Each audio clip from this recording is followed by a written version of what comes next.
നമ്മൾ ചുള്ളിക്കമ്പൊക്കെ കണ്ടാൽ വെറുതെ കളയായിരിക്കും. പക്ഷേ ഇത് കണ്ടാൽ ഇനി അത് വെറുതെ കളയത്തില്ല. അതുപോലെ തന്നെ വളരെ നല്ലൊരു ഗ്യാസ് സേവിങ് ടിപ്പായിട്ടാണ് വന്നിരിക്കുന്നത്. അപ്പോൾ എല്ലാവർക്കും welcome back to tasty curry. ഈ ചാനൽ ആദ്യമായിട്ട് കാണുന്നവരാണെങ്കിൽ ഒന്ന് സബ്സ്ക്രൈബ് ചെയ്യുമ്പോൾ ഓൾ എന്ന ബെല്ലൈക്കണോട് ഒന്ന് എനേബിൾ ചെയ്ത് വെക്കാൻ ഓർമ്മിപ്പിക്കുന്നു. എങ്കിൽ മാത്രമേ പിന്നീട് ഇടുന്ന വീഡിയോയുടെ നോട്ടിഫിക്കേഷൻ കിട്ടിയാൽ അപ്പോൾ തന്നെ വാച്ച് ചെയ്യാനും പറ്റുകയുള്ളൂ. ദോശ നമ്മൾ അയൺ തവയിലാണ് ഉണ്ടാക്കുന്നതെങ്കിൽ 2 ദിവസം നമ്മൾ എടുക്കാതിരുന്ന് പിന്നീട് അതിലെടുത്ത് ദോശ ഉണ്ടാക്കുമ്പോൾ നമുക്ക് ഭയങ്കര പാടായിരിക്കും. അതിൽ നിന്ന് ദോശ അത് ഇളകി വരാനായിട്ട് അത് സ്റ്റിക്ക് ചെയ്യുന്നതായിട്ട് കാണും. അപ്പോൾ അങ്ങനെ ഉള്ളത് പിന്നെ നമ്മൾ സാധാരണ ചെയ്യുന്നത് ആദ്യം ഒന്ന് ഒഴിച്ചു നമുക്ക് മനസ്സിലായി അത് സ്റ്റിക്ക് ചെയ്യുന്നു. പിന്നെ അത് ഒന്ന് ഇളക്കിയിട്ട് പിന്നെ നമ്മൾ രണ്ടാമതും ചൂടാനായിട്ട് ശ്രമിക്കും. അടുത്തതിൽ ഇങ്ങനെ സ്റ്റിക്ക് ചെയ്യത്തില്ല എന്ന് വിചാരിക്കും. പക്ഷേ അത് പിന്നെയും സ്റ്റിക്ക് ചെയ്യുന്നതായിട്ട് കാണും. അങ്ങനെ വരുമ്പോൾ നമ്മളത് അവിടെ വെറുതെ ഗ്യാസ് കളഞ്ഞുകൊണ്ടിരിക്കുകയാണ്. അപ്പോൾ അങ്ങനെ ചെയ്തതിനെക്കാട്ടി നമുക്കറിയാം എന്തായാലും സ്റ്റിക്ക് ചെയ്യും. 2 ദിവസം എടുക്കാതിരുന്നാണ് എന്തായാലും സ്റ്റിക്ക് ചെയ്യും. അപ്പോൾ വളരെ സിമ്പിളായിട്ട് ചെയ്യാവുന്ന ഒരു മെത്തേഡാണ്. നമുക്ക് ഒരു മുട്ട അതിലോട്ട് പൊട്ടിച്ചൊഴിക്കുക. അപ്പോൾ മുട്ട പൊട്ടിച്ചൊഴിച്ചിട്ട് നമുക്ക് ഒന്നിൽ ബുൾസായിട്ട് എടുക്കാം, അല്ലെങ്കിൽ 2 സൈഡും അപ്പുറം ഇപ്പുറം വേവിച്ചെടുക്കാം, അല്ലെങ്കിൽ നമുക്ക് ചിക്കി എടുക്കാം. ഈ രീതിയിൽ നമുക്ക് മുട്ട അതിൽ ഉണ്ടാക്കിയെടുക്കാവുന്നതാണ്. അത് കഴിഞ്ഞിട്ട് നമ്മൾ ദോശ ഇട്ടാൽ ഒട്ടുമേ സ്റ്റിക്ക് ചെയ്യത്തില്ല. അത്രയ്ക്ക് പെർഫെക്റ്റായിട്ട് നമുക്ക് ദോശ ഒട്ടും ഒട്ടാതെ തന്നെ നമുക്ക് ഉണ്ടാക്കിയെടുക്കാൻ പറ്റും. അപ്പോൾ ഇത് നല്ലൊരു ഗ്യാസ് സേവിങ് ടിപ്പാണ്. നമ്മൾ പിന്നെയും സ്റ്റിക്ക് ചെയ്തെന്ന് അറിഞ്ഞിട്ട് പിന്നെയും ഉണ്ടാക്കും. നമ്മൾ സാധാരണ അങ്ങനെയാണ് ചെയ്തു പോരുന്നത്. പിന്നെ അടുത്തതിനകത്ത് സ്റ്റിക്ക് ചെയ്തില്ല എന്ന് വിചാരിക്കും. പക്ഷേ ഈ രീതിയിൽ ചെയ്തിട്ട് നമുക്കറിയാം എന്തായാലും സ്റ്റിക്ക് ചെയ്യും. അപ്പോൾ അതുകൊണ്ട് ആദ്യം മുട്ടയൊന്ന് പൊട്ടിച്ചൊഴിച്ച് വെറുതെ ഒന്ന് ഉണ്ടാക്കിയിട്ട് നമുക്ക് ദോശ ഉണ്ടാക്കാവുന്നതാണ്. അപ്പോൾ ഒട്ടും സ്റ്റിക്ക് ചെയ്തില്ല, പെർഫെക്റ്റ് ആയിട്ടുള്ള ദോശയും കിട്ടും. ഡ്രൈ ചില്ലിയൊക്കെ മേടിച്ചിട്ട് സാധാരണ അത് തീരാറാകുമ്പോൾ അതിനകത്ത് കുറേ സീഡ് കിടക്കും. അങ്ങനെ സീഡ് കിടക്കുമ്പോൾ ഞാൻ ചട്ടിയിൽ കൊണ്ട് കുഴിച്ചിടാറുണ്ട്. എന്നിട്ട് അങ്ങനെ കുഴിച്ചിടുമ്പോൾ ഒരെണ്ണയിലും കിളിക്കാറുണ്ട്. അങ്ങനെ കിളിച്ച് ഒരെണ്ണയിലും ഉണ്ടായി വരും. അത് കഴിഞ്ഞിട്ട് അത് വെള്ളത്തിൻ്റെയൊക്കെ ശരിയാകാത്തതുകൊണ്ടായിരിക്കും അത് അങ്ങ് ഉണങ്ങി പോകാറുണ്ട്. സാധാരണ അങ്ങനെയാണ് കണ്ടുകൊണ്ടിരിക്കുന്നത്. മിക്കവാറും ഞാനിങ്ങനെ ചെയ്യാറുണ്ട്. അത് പിന്നെ അങ്ങ് ഒരെണ്ണയിലും ഒരു മുളകിലും ഉണ്ടാകും. അത് കഴിഞ്ഞിട്ട് അത് ഉണങ്ങി പോകാറാണ് ചെയ്യുന്നത്. അപ്പോൾ അങ്ങനെ വരുമ്പോൾ ഞാൻ ചില സമയത്തൊക്കെ ഇതുപോലെ ചെയ്തു വെക്കുന്ന ഒരു ഇതാണ് കാണിക്കുന്നത്. അങ്ങനെ ഉണ്ടായ ഒരു ചില്ലിയുടെ ഉണങ്ങിയ ഒരു കമ്പാണ് ഞാൻ ഇവിടെ എടുത്തിരിക്കുന്നത്. അപ്പോൾ ഞാൻ ഒത്തിരി ലെന്ത് ആയതുകൊണ്ട് ഞാനത് ടോപ്പിൽ ബ്രാഞ്ചായിട്ടുള്ള പാർട്ട് മാത്രം ഒന്ന് ഒടിച്ചെടുക്കുന്നുണ്ട്. അത് മാത്രം മതി. ബ്രാഞ്ചായിട്ടുള്ളത് എടുക്കുന്നതായിരിക്കും ഏറ്റവും നല്ലത്. അപ്പോൾ അത് ഒടിച്ചെടുക്കുന്നുണ്ട്. ബർത്ത്ഡേക്ക് നമ്മൾ ബർത്ത്ഡേ ക്യാൻഡിലൊക്കെ മേടിച്ചിട്ട് നമ്മൾ ഒരെണ്ണമൊക്കെ ആയിരിക്കും കത്തിക്കുന്നത്. പിന്നെ ബാക്കി കുറേ ക്യാൻഡിൽ അധികം വരും. അപ്പോൾ അങ്ങനെയൊക്കെ വരുമ്പോൾ ചെയ്യാൻ പറ്റിയ നല്ലൊരു കിഡിലെ ഐഡിയ തന്നെയാണ്.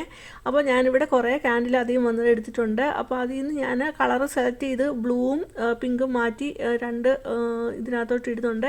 ആ കൂട്ടത്തിൽ തന്നെ ഞാൻ അതിൽ വേറെ പ്ലെയിനായിട്ടുള്ള വൈറ്റ് കളറിലുള്ള ക്യാൻഡിലൂടെ അതിലോട്ട് മുറിച്ച് ഇടുന്നുണ്ട്. അപ്പോൾ ഞാനിവിടെ മുറിച്ച് ഇട്ടിട്ടാണ് മെൽറ്റ് ചെയ്യാൻ. ഇവിടെ സാധാ ഒരു മെഴുകുതിരി ഞാൻ എടുത്ത് മുറിച്ചിടുന്നുണ്ട്. ഇത് ബർത്ത്ഡേയുടെ ക്യാൻഡിൽ കുറവായതുകൊണ്ടാണ് ഇങ്ങനെ എടുക്കുന്നത്. അല്ലെങ്കിൽ നമുക്ക് ബർത്ത്ഡേയുടെ ക്യാൻഡിൽ ഒത്തിരി ഉണ്ടെങ്കിൽ അത് അങ്ങനെ തന്നെ ആയിട്ട് എടുത്താലും മതി. ബർത്ത്ഡേയുടെ ക്യാൻഡിൽ ഇല്ലെങ്കിൽ നമുക്ക് പിന്നെ എടുക്കാൻ പറ്റുന്ന നല്ലതെന്നാണ് ക്രയോൺസ് ഇതിലോട്ട് മുറിച്ച് ചെറുതായിട്ട് ചീകി ഇട്ടാൽ മതി. ഓരോ ഇഷ്ടമുള്ള കളർ അനുസരിച്ച് ഇട്ടാൽ മതി. അപ്പോൾ അതും ഇതിനകത്ത് ഉപയോഗിക്കാവുന്നതാണ്. നമ്മൾ ഓരോ ബർത്ത്ഡേക്ക് ഇതുപോലെ ക്യാൻഡിലൊക്കെ മേടിച്ചിട്ട് നമ്മൾ പിന്നെ ഒരു പ്രാവശ്യം നമ്മൾ അത് ഉപയോഗിക്കത്തുള്ളൂ. അത് കഴിഞ്ഞിട്ട് നമ്മൾ ബാക്കി വരുന്നതൊക്കെ ഇതുപോലെ വെറുതെ വെച്ചിട്ട് നമ്മൾ കുറച്ച് കഴിയുമ്പോൾ എടുത്ത് കളയായിരിക്കും. അപ്പോൾ അങ്ങനെയൊക്കെ വരുമ്പോൾ ഇതുപോലൊക്കെ ഒന്ന് ചെയ്ത് ക്രിയേറ്റ് ചെയ്തിട്ട് നമുക്ക് ചെയ്യാവുന്ന നല്ലൊരു ഐഡിയ തന്നെയാണ് കേട്ടോ.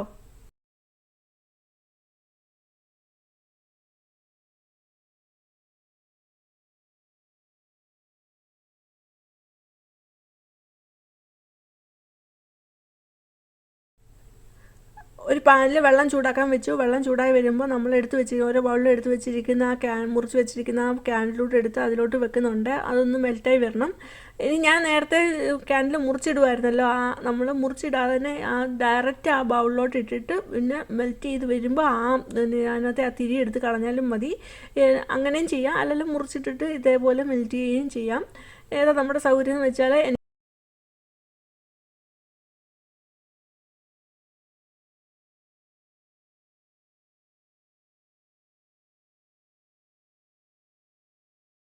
അപ്പോഴേ ക്യാൻഡിൽ അങ്ങനെ മെൽറ്റായി വരുമ്പോൾ ബൗള് എടുത്ത് മാറ്റുന്നില്ല, ചൂടായ വെള്ളത്തിൽ തന്നെ വെച്ചിരിക്കുകയാണ്. ആ പാനോട് കൂടിയാണ് എടുത്തിരിക്കുന്നത്. പിന്നീട് വേണ്ടിയത് ഒരു ബൗളിനകത്ത് ഐസിട്ട വെള്ളമാണ്. അതേപോലെ വേറൊരു കുപ്പിയുടെ ബേസ് മുറിച്ചെടുത്തിട്ടുണ്ട്. അതിലേക്ക് കുറച്ച് ക്ലേ ഉണ്ടായിരുന്നു, അതുകൂടെ എടുത്ത് വെച്ചിട്ടുണ്ട്.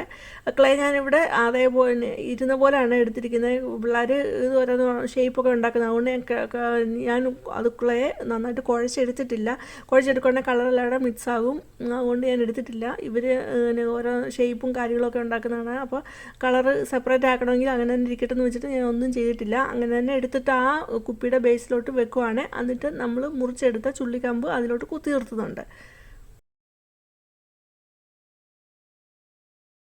അപ്പോൾ ഞാൻ ഈ രീതിയിൽ ആദ്യം തണുത്ത വെള്ളത്തിൽ മുക്കി, പിന്നെ ആ ക്യാൻഡിൽ മെൽറ്റ് ചെയ്തതിനകത്ത് മുക്കി, ഇങ്ങനെ റിപ്പീറ്റ് ചെയ്ത് കുറേ പ്രാവശ്യം റിപ്പീറ്റ് ചെയ്യുക. അത് കഴിഞ്ഞിട്ട് നമുക്ക് ഇതിലോട്ട് സ്റ്റിക്ക് ചെയ്ത് അങ്ങനെ എല്ലാം ഉണ്ടാക്കി എടുക്കുന്നുണ്ട്.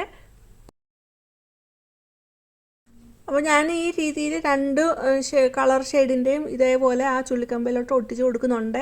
ഇനി നമുക്ക് ആ ചുള്ളിക്കമ്പ് ഒത്തിരി നാൾ ലോങ് ലാസ്റ്റ് ചെയ്യണമെങ്കിൽ നമുക്ക് ആ ചുള്ളിക്കമ്പിൽ ആദ്യം ഒന്ന് വാർണിഷ് ഒടിച്ച് കൊടുക്കുക. അല്ലെങ്കിൽ നമ്മൾ ഈ ഇതുപോലെ ഫ്ലവർ ഒട്ടിച്ച് കഴിഞ്ഞിട്ട് ലാസ്റ്റ് വേണേലും വാർണിഷ് ഒട്ടിച്ച് കൊടുത്താൽ മതി. അന്നേരം ആ ചുള്ളിക്കമ്പ് ഒത്തിരി നാൾ ലോങ് ലാസ്റ്റായിട്ട് നിൽക്കും.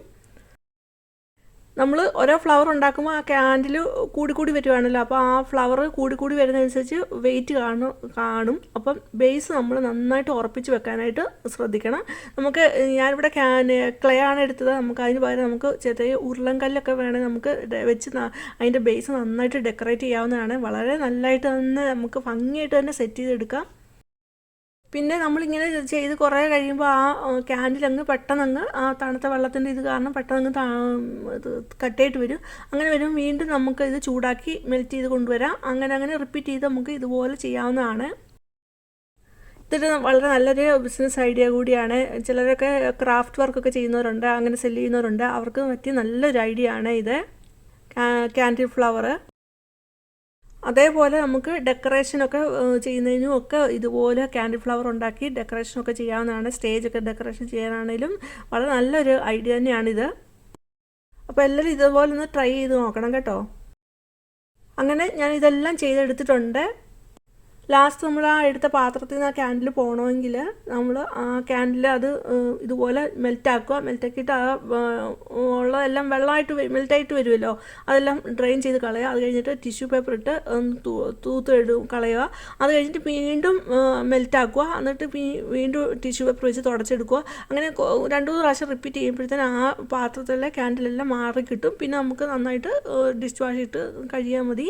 നല്ല നീറ്റായിട്ട് തന്നെ കിട്ടുകയും ചെയ്യും പാത്രം. അതും വളരെ നല്ലൊരു ടിപ്പാണ്. ഈ രീതിയിൽ നമുക്ക് നമ്മുടെ വീട് വളരെ മനോഹരമായിട്ട് അലങ്കരിച്ചെടുക്കാം. നമുക്ക് തന്നെ ഡിസൈൻ ചെയ്ത് നമുക്ക് തന്നെ ഡെക്കറേറ്റ് ചെയ്ത് നമ്മുടെ വീടൊക്കെ ഇൻറ്റീരിയറൊക്കെ നമുക്ക് നല്ല രീതിയിൽ തന്നെ ഡെക്കറേറ്റ് ചെയ്തെടുക്കാം. അപ്പോൾ നമ്മൾ